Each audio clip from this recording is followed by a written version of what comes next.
Do you like shooting zombies and mutants with teddy bears strapped to TNT? How about using a firework launcher while grinding on a roller coaster? Have you ever wanted to fight an energy drink spewing mutant dragon by chasing it through city streets, grind on its spine, and jab a crowbar into its head?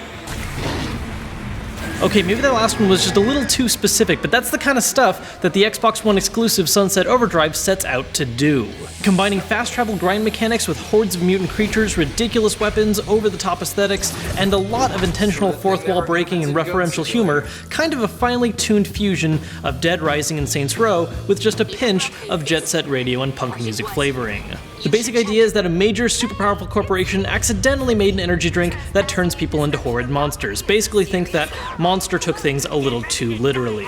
So of course, the logical approach to protect their profits is to quarantine your city, seal everyone in, blow it up, and cover the whole thing up. You take control of your own customized hero, choosing between a couple different body types and a great array of faces, hairstyles, and clothing options, and basically take it upon yourself to band other survivors together to find a way to survive and escape the city. Now honestly, the story isn't the reason you want to play this game. It's very two-dimensional, nothing too original, but you will get a good chuckle every now and then thanks to referential humor, or if you just enjoy a lot of cursing. Fuck!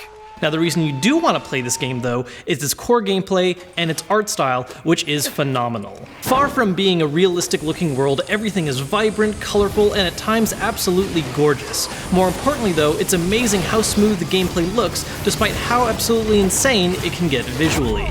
With not just how many monsters you fight, but also with things like shooting waves of Roman candles or sound effects getting spelled out like every time a popper explodes. As for the gameplay, it takes a lot of the simple core building blocks of a couple different genres and smashes them together for a pretty damn fun experience. Grinding, wall running, and bouncing provides the game's sole form of faster travel, forgoing even a simple sprint button.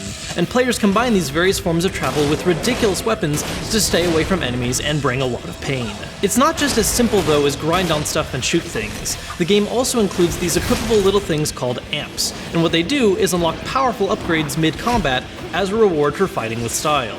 Sure, you could just do the same thing over and over again and be fairly efficient, but if you actually push your character's style, you'll find yourself doing way better things like shooting fireballs from your melee weapon, causing your guns to create a chain lightning effect, or send out shockwaves from ground slams. Basically, the cooler you fight, the more badass you become, which is a great idea because it rewards stylish gameplay with something a lot more physical than just a numerical point value for saying good job.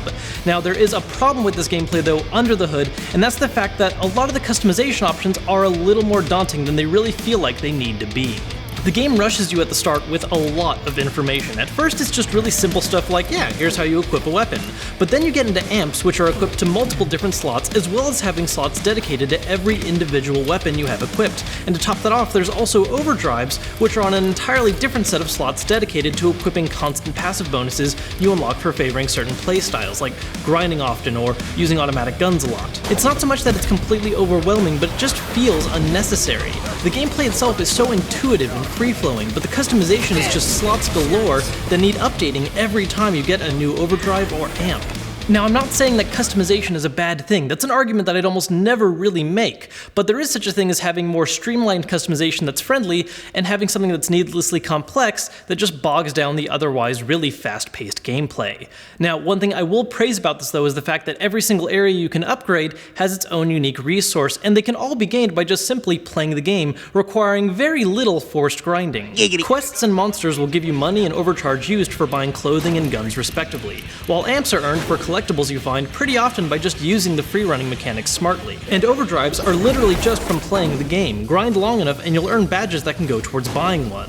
So while there is a ton of stuff to equip, unlocking it in the first place really isn't that big of a chore.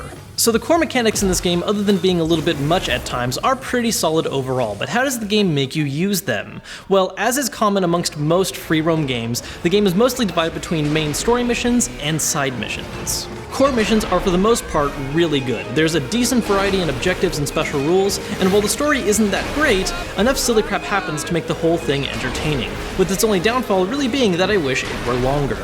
Side quests are, on the other hand, way more tedious. 90% of them boil down to just scouring the city for items to collect or certain creatures to wipe out, which is a shame since these missions really are how you get a lot of the game's more ridiculous clothing options and bonus items. Now, once you're bored with the single player, the game does also offer one multiplayer mode called Chaos Squad, which is basically just 8 players competing to complete a couple different objectives better than the others, then working together to hold off waves of mutants in a horde mode using traps, guns, and rails galore. The basic idea here is cool, and it is fun to dabble in on occasion, but there's a couple of problems with it, most notably the fact that the mode can only ever be played at a difficulty setting appropriate for a group of 8 players. If you just have 3 friends with Xbox Ones and you want to play something exclusively with them, too bad. Go online and play with randoms as well.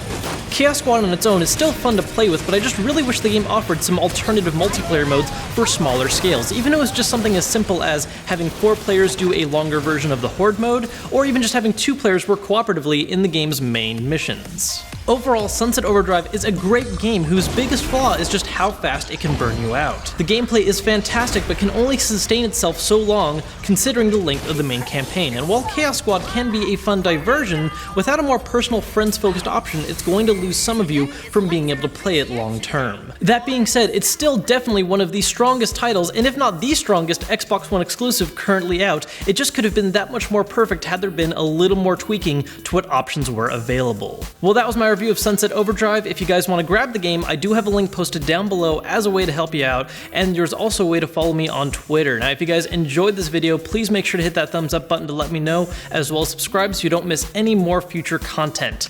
I'll see you guys soon with more stuff, but until then, I'm Kevin Kenson, and I'll see you later.